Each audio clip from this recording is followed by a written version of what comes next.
ఒకతను అడిగాడు, నాకు ఈడీ ఉంది సార్, ఎరెక్టైల్ డిస్ఫంక్షన్ అంటే అంగస్తంభన సమస్య ఉంది, మీ యునాని ఎలాంటి వైద్యం ఉంటుంది?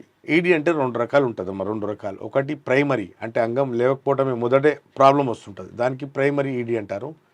అలాగే టైప్ 1, అలాగే టైప్ 2 ఏంటంటే అంగం విస్తరించాక తొందర కిందికి వచ్చేయడం జరుగుతుంది, దానికి టైప్ 2 ఈడీ అంటారు. ఈ రెండు రకాలుగా ఉంటుంది.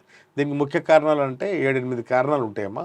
ఫస్ట్ ఆర్టీరియోజెనిక్ ఈడీ, అంగం వైపు రక్త ప్రసరణ సరిగ్గా జరగకపోవడంలో ఆర్టీరియోజెనిక్ ఎరెక్టైల్ డిస్ఫంక్షన్. రెండోది అంగంలో బ్లడ్ నిండాక తొందర కిందికి వచ్చేస్తుంటుంది, బ్యాక్ వెళ్ళిపోతుంటుంది, దానికి వీనోజెనిక్ ఈడీ. మూడోది ఏంటంటే నరాలలో దమ్ము లేకపోవడం వల్ల మూడోది న్యూరోజెనిక్ ఈడీ అంటారు. నాలుగోది హార్మోనల్ ఈడీ, హార్మోన్స్ లోపించడం వల్ల వచ్చేది హార్మోనల్ ఎరెక్టైల్ డిస్ఫంక్షన్. ఐదోది సైకోజెనిక్, మానసిక ఒత్తిళ్ల వల్ల వచ్చే అంగస్తమన సమస్యకు సైకోజెనిక్ ఈడీ. ఆరోది ట్రామాటికల్, అంటే దెబ్బ తగిలటం, అంగం మీద దెబ్బ తగిలటం వల్ల అంగస్తమన సమస్య వస్తే దానికి దెబ్బ ట్రామాటికల్ ఈడీ అంటారు. అలాగే ఏడోది అంగం లోపల కొన్ని టిష్యూస్ ఉంటాయి, ఆ టిష్యూస్లో వాపు ఉంటే ఎండోథీలియల్ టిష్యూస్, ఆ వాపు ఉంటే ఎండోథీలియల్ టిష్యూ అంటే ఈడీ అంటారు.